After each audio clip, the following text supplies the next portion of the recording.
Alors j'écoute actuellement les leçons de Luc Ferry sur Nietzsche. Bon, Nietzsche, je l'ai pratiqué il y a très longtemps, et je suis en train de le redécouvrir grâce à Ferry. Et voilà les réflexions que je ferai à ce sujet, euh, à la fois dans le sens de Nietzsche et aussi contre Nietzsche, ou contre Ferry. D'abord, je dirais, pour être un peu provocateur, que pour moi la pensée de Nietzsche, d'ailleurs Ferry le laisse entendre, elle se situe, c'est un chaînon entre Spinoza et Freud. Et je suis tenté de penser que Nietzsche était juif. Alors, je vais dire, mais non, il n'était pas juif parce que ceci, parce que cela. Écoutez, moi, je prends l'exemple du zoo. Si je vois une girafe et que c'est marqué éléphant, je dis que c'est quand même une girafe. Donc, moi, ça m'est assez égal de savoir si l'on dit que Nietzsche n'était pas juif, si l'on dit qu'il était protestant. Or, on sait très bien que ça n'a rien à voir. Marx aussi n'était pas juif à ce titre-là. Donc, être juif, ça n'est pas du tout une question de religion au sens traditionnel du terme, c'est-à-dire on est entré dans une certaine religion, on pratique une certaine religion. Être juif, c'est quelque chose qui relève presque de l'essence, si on peut dire. C'est presque une dimension ontologique. Alors Nietzsche se déclarait en frère de Spinoza. Et quant aux relations entre Nietzsche et Freud, bon, elles sont connues. L'idée de quelque chose comme ça, même quelque chose qui vient des profondeurs, c'est quelque chose qu'on trouve également chez Nietzsche et qui se retrouve évidemment chez Freud. Bon, alors ça c'est le premier point.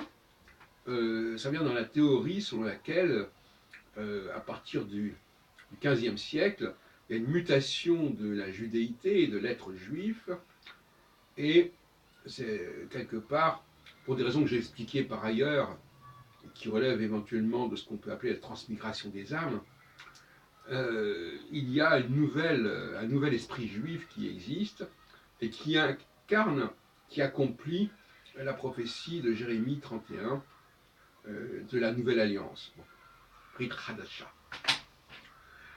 Alors, donc, oui, il y a des gens qui ne sont pas étiquetés comme juifs et qui sont néanmoins juifs. Et là, quand on a des filiations comme cela, et même lui-même le reconnaît, hein, je pense qu'il faut ajouter Nietzsche dans le groupe des juifs ayant apporté quelque chose au niveau de la compréhension du psychisme, à la fois individuel mais aussi collectif, au même titre, bien entendu, qu'un Karl Marx ou qu'un certain nombre de sociologues. On pourrait citer Durkheim, par exemple, ou Lévi-Strauss, etc. Voilà, donc ça c'est un point qui me paraît important. Évidemment, c'est pas du tout la thèse de Ferry, d'ailleurs il n'en parle pas. Je ne pense pas qu'il irait jusque-là, puisque lui, bon. Mais, alors je voudrais terminer ma petite vidéo en disant que un des grands problèmes sur lequel bute Nietzsche et sur lequel bute Ferry, c'est le problème du réel. Alors effectivement, c'est ça qui m'interpelle le plus en fait. C'est là que je me distingue de ces auteurs, ou en tout cas que je vais au-delà. Le réel, qu'est-ce que c'est ? On a l'impression que Ferry a une vision un peu naïve du réel. Hein, c'est comme si, à partir du moment où on est dans l'idéologie, on n'avait pas d'impact sur le réel. Bien entendu que le réel peut être marqué par l'idéologie. Ce serait extraordinaire si ce qui était de l'ordre de l'idéal ne venait pas contaminer le réel. Non seulement il le contamine au niveau de la perception, mais il crée aussi quelque part du réel, qui n'en est pas vraiment. tout en un temps, quand même. Donc, il est évident que, j'aime bien le mot décantation, parce que c'est bien de parler de déconstruction, mais Ferry n'emploie pas le mot décantation, qui me paraît beaucoup plus pertinent. Parce que décantation, ça veut dire que l'on part du principe qu'effectivement, il faut décanter, il faut purifier le réel de tout un ensemble de choses, de scories qui ont pu le défigurer. Or, là, on nous parle comme s'il y avait d'un côté l'idéal, de l'autre côté le réel, comme si c'était deux perceptions qui ne communiquaient pas entre elles. Bien entendu qu'elles communiquent entre elles. Le discours sur le réel, c'est un discours qui est marqué par le réel, et ce discours sur le réel, il peut agir sur le réel. Bon. Donc, je ne suis pas du tout d'accord avec l'idée d'une sorte de multiplication à l'infini des interprétations et l'idée qu'il n'y a pas de vérité. Cette façon de tomber là-dessus, sur cette idée-là, est irrecevable pour moi. Hein. Alors je donnerai un exemple assez amusant. Et d'ailleurs, on insiste beaucoup dans ces conférences que j'entends là, sur le qui parle. Hein, qui parle et d'où ça parle. Bon, je suis tout à fait d'accord là-dessus. C'est pas moi qui vais nier l'importance du subconscient, si ce n'est que ce subconscient, c'est pas n'importe quoi. Le subconscient, c'est pas le chaos. Le subconscient, c'est des structures bien précises. Alors évidemment, Nietzsche n'a pas accès à l'astrologie, et quand on n'a pas accès à l'astrologie, on dit beaucoup de bêtises. Hein. Excusez-moi. Donc il y a un subconscient qui est très structuré, mais qui n'est pas structuré au niveau individuel, qui est aussi structuré au niveau collectif.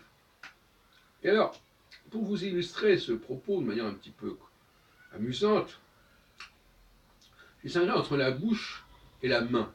Quelle est la différence entre la bouche et la main? La bouche qui est en haut, et la main et les pieds qui sont en bas ou qui sont à l'extérieur, du thorax. Eh bien, prenez de l'eau chaude. Prenez par exemple même un steak qui vient de sortir de la poêle.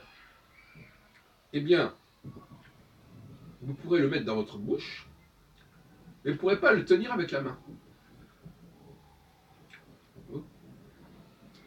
Qu'est-ce que ça veut dire? Ça veut dire qu'il y a des parties de notre corps qui ne captent pas, qui ne supportent pas la même intensité que d'autres parties. De la même façon, dans la société, il y a des êtres qui ne supportent pas une certaine intensité, alors que d'autres la supportent. Et donc, on pourrait dire qu'il y a des gens qui ont besoin d'une intensité faible, comme par exemple la main qui ne peut supporter que des chaleurs médiocres, je dirais, alors que, par exemple, bon, le cas classique, je sais pas, vous pouvez très bien manger votre soupe qui est presque brûlante, et si vous la renversez sur la main, vous allez être brûlé. Voilà, bon, ben c'est ça la différence. Donc ça, c'est un point essentiel. Alors, moi j'aime beaucoup ce que dit Nietzsche de manière générale, l'importance qu'a accordée au réel, mais je viens de m'expliquer pourquoi sa démarche doit être précisée et dépassée.